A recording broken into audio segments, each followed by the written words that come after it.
자, 62회 테스트 기출문제 같이 보겠습니다. 달러 인덱스가 하락 추세일 때 다음 중 옳지 않은 설명은 이렇게 되어 있습니다. 그 문제는 제가 그 유튜브 영상에 그 설명란 있죠? 설명란에 올려놨습니다. 자, 그래서 동그라미 1번 보시면 미국의 경제 상황이 침체에 빠지고 있음을 유추할 수 있다. 네, 이게 맞는데 질문해 주신 분께서 이게 왜 맞는 거냐라고 의문을 가지셔서 지금 이걸 찍고 있습니다. 자, 달러 인덱스가 뭔지부터 봅시다. 우리 환율 얘기할 때 우리나라 기준으로 보면 원 달러 환율을 주로 얘기하죠. 원 달러 환율을 주로 얘기합니다. 그렇죠? 왜냐하면 달러는 세계의 그 세계 일장, 세계 최강국 미국의 돈이니까 미국이 중심인 겁니다. 그렇죠? 그래서 우리는 우리나라 원화랑 세계 일장 기축통화 달러랑 비교를 하는 그 원 달러 환율을 주로 이제 논의의 대상으로 삼는데, 자, 그러면 미국인 입장에서는 누구랑 비교해야 돼요? 미국 입장에서 달러는 누구랑 비교해야 돼요? 이게 애매하죠. 왜냐하면 달러는 자기 자체가 기준이고 자기 자체가 중심이기 때문에 어 내가 짱이고 내가 대장이고 내가 기준인데 내가 누구랑 비교해? 뭐 이렇게 되는 겁니다. 그렇죠? 그래서 억지로라도 비교를 하기 위해서 달러 인덱스라는 걸 만들었어요. 그래서 달러랑 다른 6개 나라의 그 통화들을 같이 동시에 비교하는 겁니다. 그래서 달러랑 선진국 6개 통화, 선진국 6개 통화의 묶음이라고 표현해요. 묶음. 선진국 6개 통화들을 이렇게 가중 평균을 내서, 쉽게 말해서 평균을 내서 달러랑 비교를 하겠다, 이렇게 되어 있는 겁니다. 그래서 이 6개에 뭐가 들어갔는지도 그 시험에서 많이 물어보거든요. 그래서 먼저 유로가 들어가고요. 그 다음에 일본 엔이 들어가고요. 엔 당연히 넣어줘야겠죠. 네. 그리고 영국 파운드가 들어가고요. 우리 그거 알고 계시죠? 여기 영국은 유럽연합 국가가 아니기 때문에, 유럽에 있는 나라지만 유럽연합 국가가 아니죠. 유럽연합 탈퇴했죠.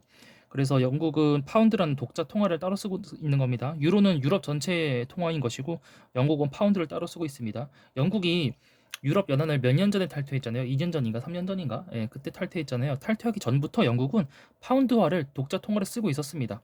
그러니까 유럽연합에 가입되어 있었을 때에도 유로 안 쓰고 자기들 혼자 파운드를 썼어요. 그게 왜 그러냐면 영국인들은 옛날에 대영 제국이라고 해가 지지 않는 나라 뭐 이런 얘기했잖아요. 영국이 전 세계를 식민지로 삼았죠. 사실 미국도 영국의 식민지였고, 그쵸? 뭐 인도도 영국의 식민지였고 해서 해가 지지 않는 나라다. 왜 해가 안 져요? 이게 지구가 한 바퀴 뺑글뺑글 돌 때마다 그 항상 영국 식민지 중에서 한 곳은 해가 떠 있다. 예컨대 미국이 이제 해가 떠 있어요. 그러다가 저기 지구가 돌아갑니다. 그럼 이제 인도에 해가 떠 있죠. 예, 그래서 지구가 또 돌면 이제 영국에 해가 떠 있죠. 이런 식으로 해서 해가 지지 않는 나라다. 그래서 세계를 지배해왔던 나라다. 이런 그 프라이드가 엄청난 나라입니다. 그러다 보니까 야, 우리가 옛날에 세계를 지배했고 금융을 지배했는데 왜 유로를 써? 우리는 여전히 파운드 쓸 거야 하면서 영국은 여전히 파운드를 쓰고 있는 겁니다.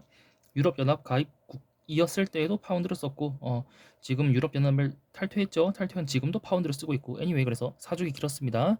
그리고 자, 캐나다 달러가 들어갑니다. 미국 달러 말고 캐나다의 달러는 캐나다 달러 이렇게 불러요. 보통 그냥 달러 이렇게 얘기하면 미국 달러인 거고, 캐나다 달러, 캐나다에서도 달러를 쓰는데 그건 캐나다 달러라고 부릅니다. 그리고 스웨덴은 화폐 이름이 크로나예요. 크로나. 그리고 마지막으로 스위스 프랑. 이렇게 6개의 선진국 통화들을 평균을 냅니다. 평균을 내서 저기 그 각 국가의 경제 규모에 따라서 그 이렇게 퍼센트가 있어요. 이 퍼센트 외우실 필요 없어요. 이 퍼센트는 지금 저도 보고 쓰고 있는 겁니다. 외우실 필요 없습니다.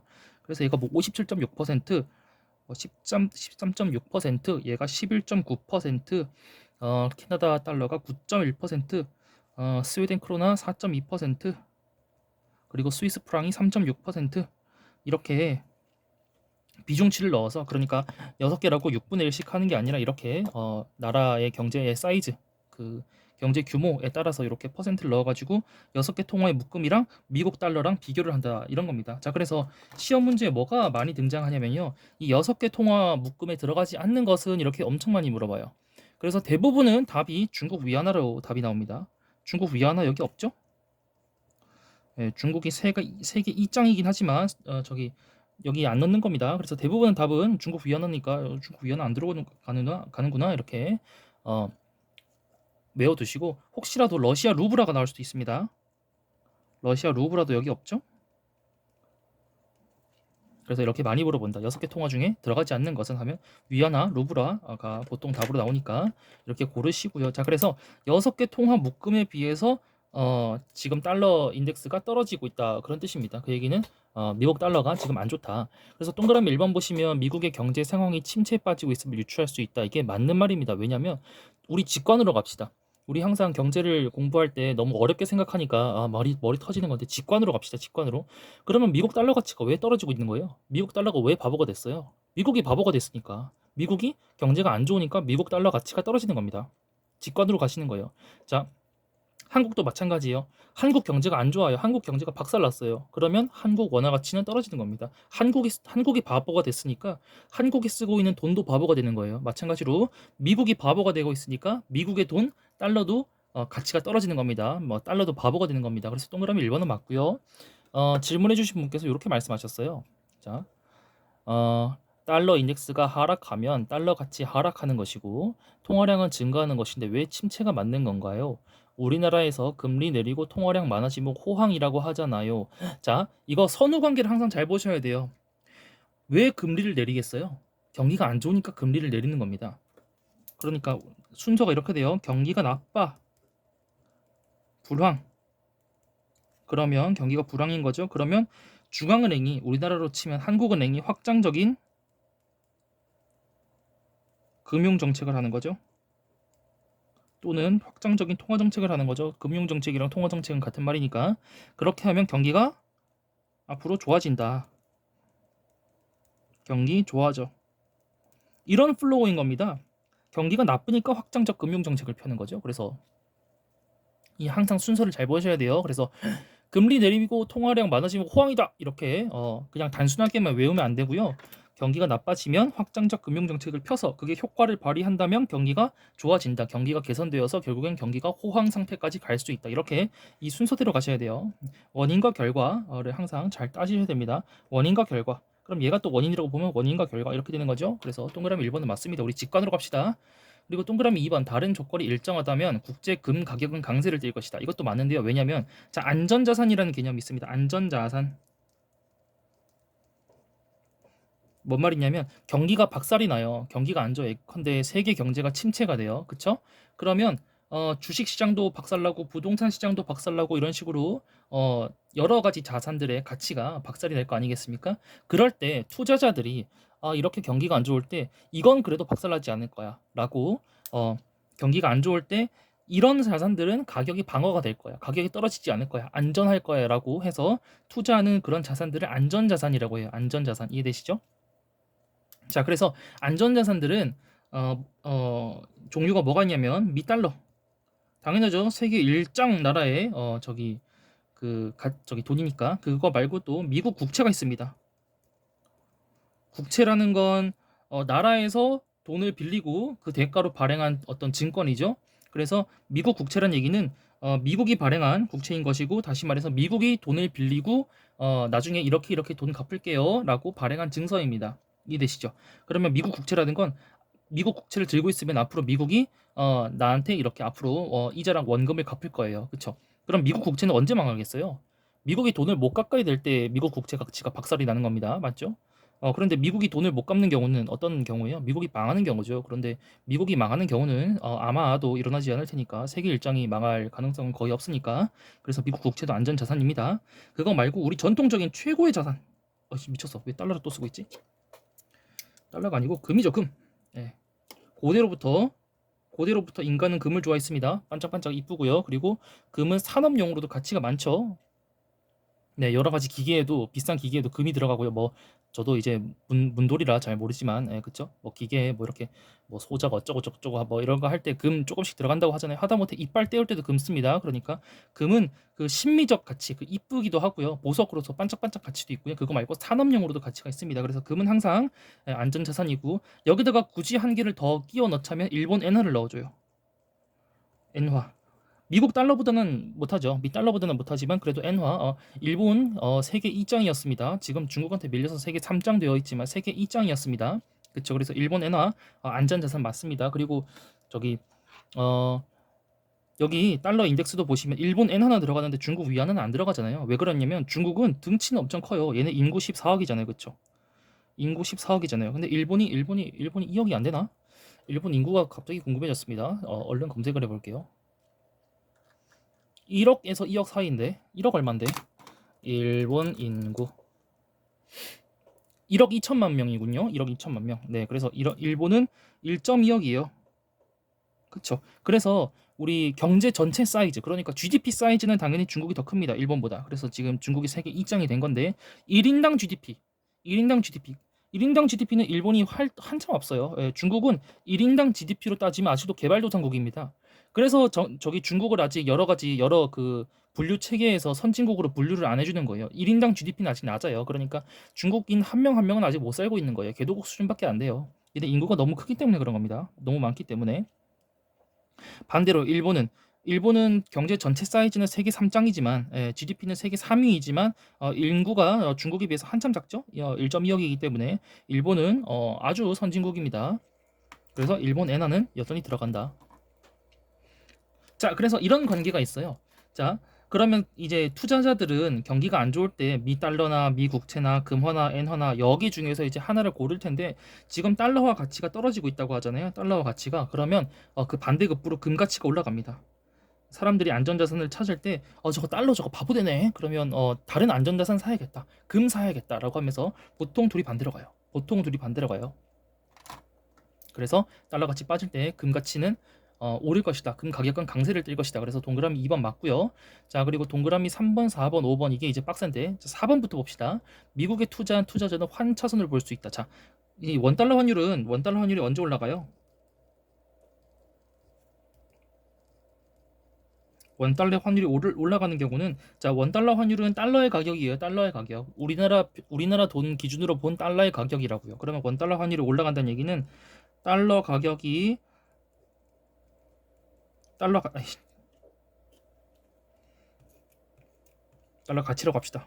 달러 가치가 올라가거나 원화 가치가 내려가거나 이러면 원달러 환율이 올라가겠죠. 근데 지금 상황은 어떤 경우예요? 달러 가치가 빠지고 있다고요. 그러면 자, 반대 상황.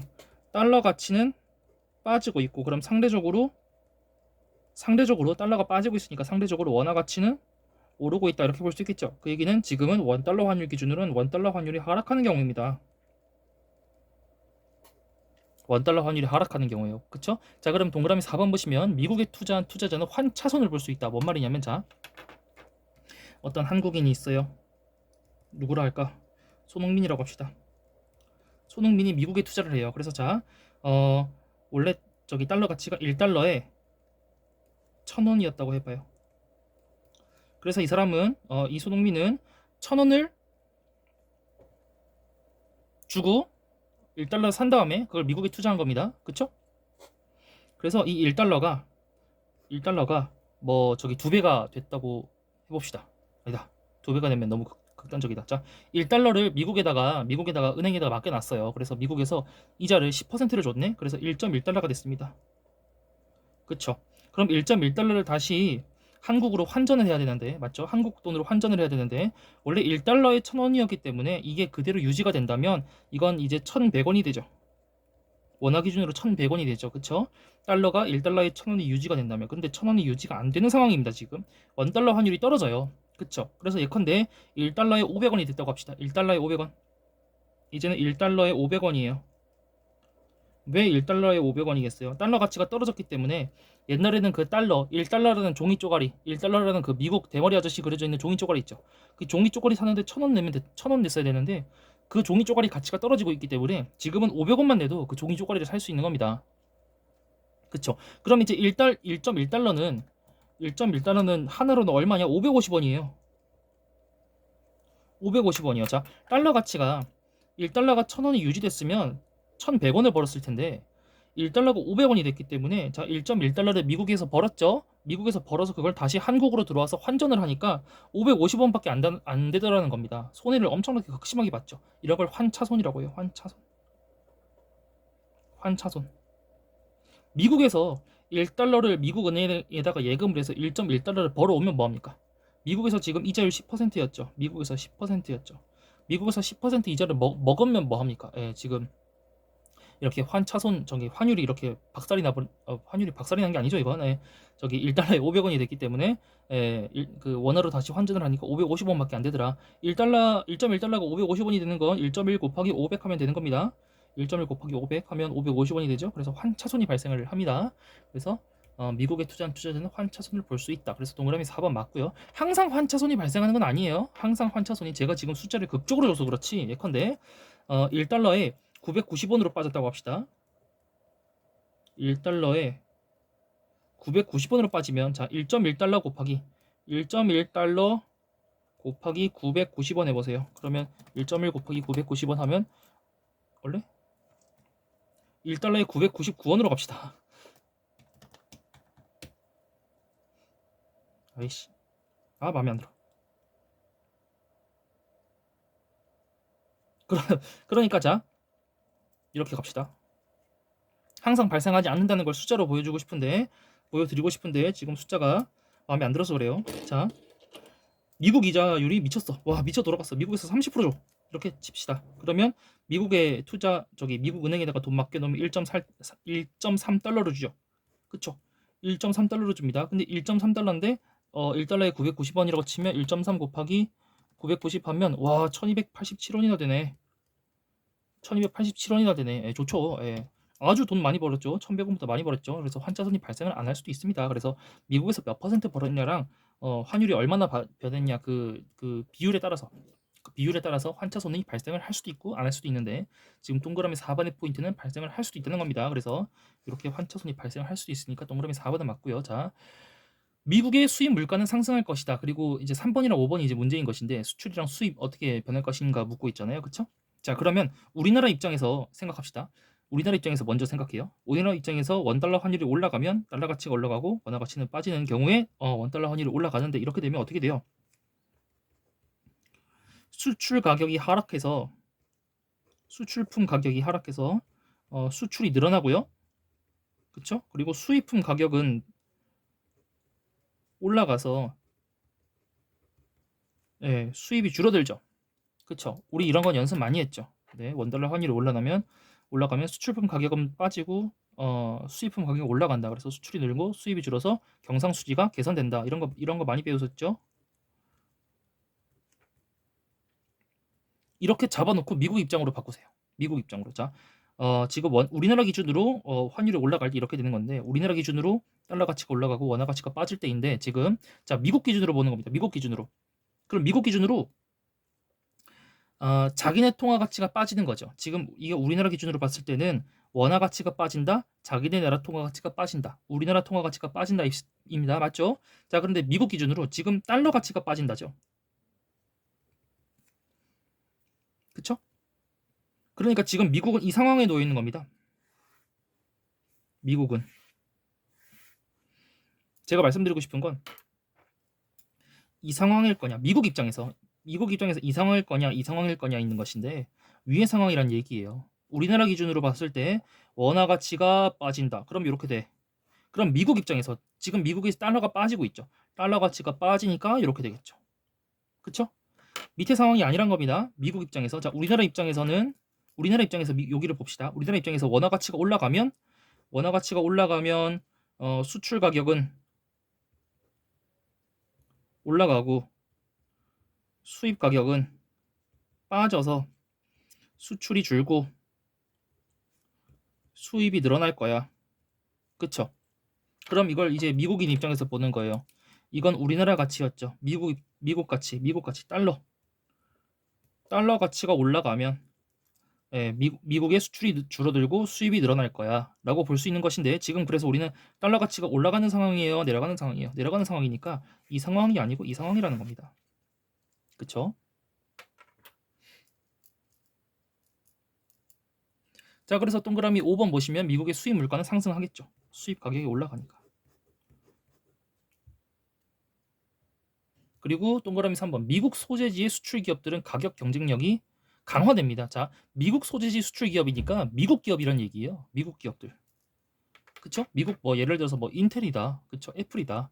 이런 나라 입장에서는 수출 가격이 줄어들어요. 음. 수출 가격이 경쟁력이 생긴다는 뜻입니다. 그래서 가격 경쟁력이 강화되는 겁니다. 예.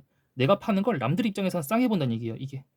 내가 파는 걸 남들 입장에서 외국 입장에서 싸게 본다는 얘기예요. 그래서 가격 경쟁력이 강화됩니다. 가격 경쟁력이 강화되니까 수출이 늘어나겠죠. 자, 여기까지 하겠습니다.